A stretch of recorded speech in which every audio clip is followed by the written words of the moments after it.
கள்ளக்குறிச்சி மாவட்டம் திருநாவலூர் வட்டாரத்தில் அமைந்துள்ளது பூ மாம்பாக்கம் கிராமம்.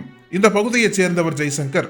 கடந்த 16ஆம் தேதியன்று ஜெய்சங்கர் தனது ஊரைச் சேர்ந்த வேல்முருகன் என்ற இளைஞருடன் இருசக்கர வாகனத்தில் உளுந்தூர்பேட்டைக்கு தொழில் நிமித்தமாக சென்றிருக்கிறார்.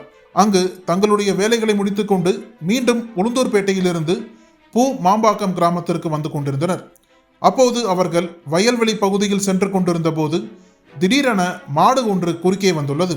இதை பார்த்து அதிர்ச்சியடைந்த ஜெய்சங்கர் மாட்டிடமிருந்து தப்பிப்பதற்காக தனது இருசக்கர வாகனத்தை இடது பக்கத்தில் போட்டுவிட்டு வலது பக்கத்தில் இருந்த விவசாய கிணற்றில் குதித்துள்ளார். இதை பார்த்தவுடன் அவருடன் வந்த வேல்முருகனும் விவசாய கிணற்றில் குதித்துள்ளார்.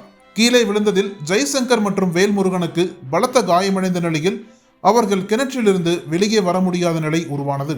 2 மணி நேரமாக போராடி 3 பேரையும் கயிறு மூலம் கட்டி சுமார் 100 அடி ஆழம் கொண்ட கிணற்றிலிருந்து பத்திரமாக மீட்டனர்.